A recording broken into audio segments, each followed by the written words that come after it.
Bonsoir à tous, comme promis, nous revoilà dans cette autre vidéo où nous allons à la lumière de ce qui avait été présenté, définir la gestion commerciale dans le cadre de cette vidéo et dans la suivante, nous allons la situer par rapport aux autres maillons de la chaîne de valeur. Prenons cette première définition. La gestion commerciale est l'application pratique du modèle économique de l'entreprise. En effet, si on reprend l'exemple de notre modèle économique qui est d'offrir des équipements électroniques de haute technologie ou bien des chaussures de sécurité robustes et conformes aux normes de sécurité, la gestion commerciale va, pour sa part, organiser et exécuter toutes les opérations nécessaires pour que cette offre de valeur-là puisse fonctionner dans la réalité. Autrement dit, la gestion commerciale va concrétiser l'idée conçue et formalisée dans le business model de l'entreprise en action réelle.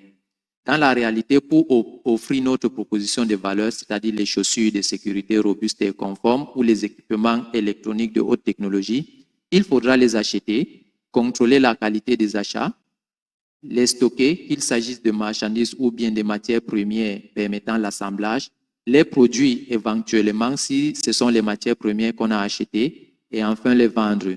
Tout cela en assurant la satisfaction des clients et en optimisant les opérations de l'entreprise. Nous allons donc prendre une autre définition.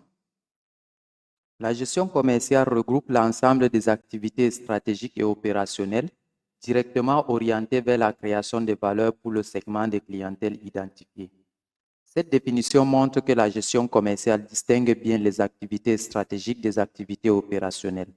Pour les activités stratégiques, on peut citer celles qui contribuent à la conception des produits, à la fixation des prix et à la définition des stratégies de communication et de distribution. Nous aborderons ces activités plus en détail en explorant les différentes composantes de la gestion commerciale. Quant aux activités opérationnelles, elles comprennent celles déjà mentionnées et qui permettent de concrétiser le modèle économique de l'entreprise, telles que les achats, la gestion de stock et les ventes. Ces opérations seront également approfondies dans la section concernant les composantes de la gestion commerciale. Notez que la précision utilisée avec l'adverbe directement mérite toute sa place. En effet, la création de la valeur suit une chaîne qui va de bout en bout appelée chaîne de valeur. Cette chaîne de valeur comprend les activités principales ou primaires et les activités secondaires ou de soutien. Si nous revenons à notre proposition de valeur, offrir des chaussures de sécurité robustes ou des écrans de haute technologie, alors les opérations principales de la chaîne de valeur peuvent être par exemple l'achat et la logistique interne dont le stock, la manutention et autres, la production, la logistique externe qui vise à livrer les produits à la clientèle, la commercialisation et la vente et enfin les services additionnels tels que les conseils et le service après-vente.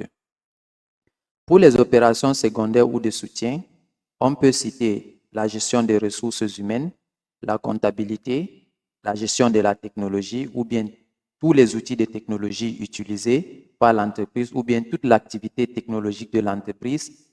Vous pouvez également avoir les activités juridiques et bien d'autres. Ces activités de soutien sont souvent invisibles pour le client, mais notez qu'elles jouent un rôle essentiel dans la création de la valeur finale qu'il reçoit. Elles font partie intégrante de la chaîne de valeur offerte. Elles sont importantes également car elles soutiennent et optimisent les opérations principales, garantissant l'efficacité, la qualité et la conformité de l'ensemble des processus de l'entreprise. La gestion commerciale, au vu de cette définition, s'occupe uniquement des opérations directement orientées vers la création de valeur, c'est-à-dire les opérations plus ou moins principales de la chaîne de valeur, d'où l'adverbe directement. Oui, j'ai dit plus ou moins, car comme vous le verrez dans le diagramme illustratif de la chaîne de valeur tel que proposé par Michael Porter, son auteur, l'opération d'achat ou d'approvisionnement fait partie plutôt des activités secondaires ou de soutien. Cette définition laisse également entrevoir que les activités secondaires ou de soutien ne font pas partie de la gestion commerciale.